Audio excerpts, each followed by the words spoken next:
এমজে মিডিয়াতে একজন video editor হিসেবে ইন্টারভিউ দিতে গেছিলাম। সেখানে ইন্টারভিউ ছিল। ইন্টারভিউ শেষ করে বাড়িতে এসেছি। আসার পরে একেবারে অসুস্থ হয়ে গেছি।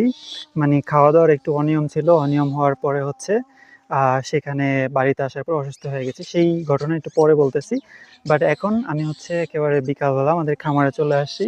এই কয়দিনে বেশ অনেক কিছু পরিবর্তন হয়ে গেছে। মানি মনে হয় যেন অনেক কিছু পরিবর্তন আসছে আমাদের খামারের ভিতরে। ফলগুলা যতটুকু ছোট, ছোট দেখে গেছিলাম বড়, বড় হয়ে গেছে। মানি অন্যরকম গাছগুলা আরো একটু বড় হয়ে গেছে, যেগুলো আসলে মিস করতেছিলাম আমার সামনে থেকে। এবং এখানে হচ্ছে আমার যেই আ অ্যা হচ্ছে আ পে পেঁপে গাছ, তারপর হচ্ছে কাঁঠাল গাছ, তারপর হচ্ছে আম গাছ যেগুলো আছে, ওগুলা সবগুলা কেমন যেন অন্যরকম হয়ে গেছে। এবং পরিবেশটা দেখতে পাচ্ছেন কত সুন্দর। যদিও আজান দিতেছে, একটু পরে আপনাদের সাথে কথা বলতেছি। এই যে দেখতে পাচ্ছেন ফলগুলো, এগুলো একেবারে আমি অনেক ছোট, ছোট দেখে গেছিলাম। এগুলা কত বড় হয়েছে দেখুন। মাশাআল্লাহ! যে প্রত্যেকটা গাছে মানে কি পরিমাণে হয়েছে আলহামদুলিল্লাহ দেখুন। এই যে এগুলো সব বোম্বাই মরিচ। এই যে দেখতে পাচ্ছেন, এই আছে।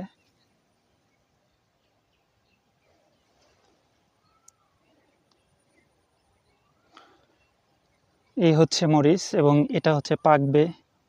এটা অলরেডি পেকে গেছে। বিছে নেওয়া যাবে এটার ভিতর থেকে। তো আমাকে হচ্ছে বৃহস্পতিবারের রাতে জানানো হয় যে তাদের সেখানে ইন্টারভিউ এমজে মিডিয়াতে একজন ভিডিও এডিটর হিসেবে, এবং সেই কারণে হচ্ছে আমি আমাকে যেহেতু বৃহস্পতিবারে মেসেজ করা হয়, আমি চলে যাই হচ্ছে শুক্রবার দিন। আমি লঞ্চে উঠি। আমাদের এখান থেকে ঢাকা যাইতে ১ রাত সময় লাগে, যেহেতু লঞ্চে যেতে হয়। এবার আমি চলে গেলাম। চলে যাওয়ার পরে হচ্ছে সেখানে ১২টা থেকে ৪টার ভিতরে উপস্থিত থেকে ইন্টারভিউ দিতে হবে। তারপর হচ্ছে ইন্টারভিউ সম্পন্ন করালাম। সম্পন্ন করার পরে আমি হচ্ছে বাড়িতে চলে আসি। ইন্টারভিউ মোটামুটি আলহামদুলিল্লাহ ভালো হইছে। আমার কাছে হচ্ছে ডেমো প্রজেক্ট চাইছে, সেটা আমি তাদেরকে শো করতে পারি নাই। কারণ আমি অলরেডি ঢাকায় ছিলাম এবং আমার পিসির অ্যাক্সেস ছিল না। আর তাছাড়া হচ্ছে আমার বাসায় যে কম্পিউটার ছিল ওইটাও নষ্ট। দ্যাটস ওয়াই তাদেরকে ওয়েটিং করে তাদের সাথে সম্পর্ক নষ্ট করার কোনো মানে হয় না। এজন্য আমি তাদেরকে না বলে দিছি যে পরবর্তী হায়ারিং এ যদি সম্ভব হয়, আমি আমার স্কিল প্রুভ করতে পারি, সেক্ষেত্রে আমি হচ্ছে আ আবার এগেইন এপ্লাই করব। তো এখানে আমি আসলাম। আ আ আসার পরে তারপরের দিনই হচ্ছে আমি ভীষণ অসুস্থ। কারণ হচ্ছে খাওয়া-দাওয়া একটু অনিয়ম ছিল। ঢাকায় যেহেতু ছিলাম ঠিকমতো খাওয়া-দাওয়া হয়নি। তারপর হচ্ছে লঞ্চে জার্নি করা, গাড়িতে জার্নি করা, সব মিলায়ে একটা যা-তা অবস্থা। বাসায় আসার পরেই ঐদিন রাতে হচ্ছে প্রচুর পরিমাণে বমি এবং হচ্ছে মানি আ প্রচুর গ্যাস হয়ে গেছে। এরপরে আমি ডক্টর-টক্টর দেখায় মোটামুটি সুস্থ। আজকে বিকালবেলা একটু আসছি হাঁটতে এই খামারে। আসার পরে মানে কত পরিমাণে চেঞ্জ এখানে দেখতে পারছি। অসম্ভব রকমের সুন্দর।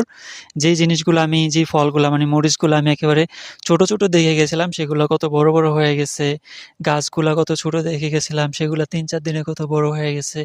আরো কত সবুজ হইছে, সুন্দর হইছে, ফল হইছে। অপরূপ সৌন্দর্য। আসলে সামনে থেকে দেখার অনুভূতিটাই অন্যরকম। যদি আমার কথা বলতে কষ্ট হচ্ছে, মুখ শুকিয়ে আসছে, তারপর হচ্ছে অনুভূতিগুলো ওইভাবে প্রকাশ করার চেষ্টা আম করতেছি আসলে। জানি না কতটুকু পারতেছি। তো আপনাদেরকে আরো কিছু জিনিস দেখাবো। তারপর হচ্ছে ভিডিওটা শেষ করব। আপনারা যারা জানেন না তাদের জন্য, আমরা আমাদের এই চ্যানেলের মাধ্যমে হচ্ছে আমরা অনলাইনে একদম অথেন্টিক প্রোডাক্ট সেল করি, যেগুলো আমরা আমাদের খামারে উৎপাদন করি। ফর এক্সাম্পল ধরুন, এই যে বোম্বাই মরিচ আছে, এগুলা পাকা আপনি যদি বিচি তৈরি করতে নিতে চান তাও নিতে পারেন।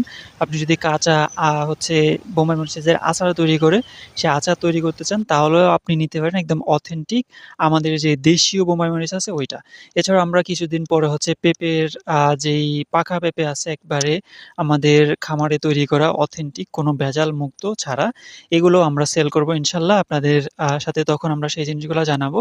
এখন যদি আপনারা বোম্বাই মরিচ নিতে চান তাহলে আপনারা নিতে পারেন। অবশ্যই আপনারা কমেন্ট করে জানাইতে পারেন এবং ইনফরমেশন দিয়া আপনারা হচ্ছে আমাদের কাছ থেকে অর্ডার করতে পারেন।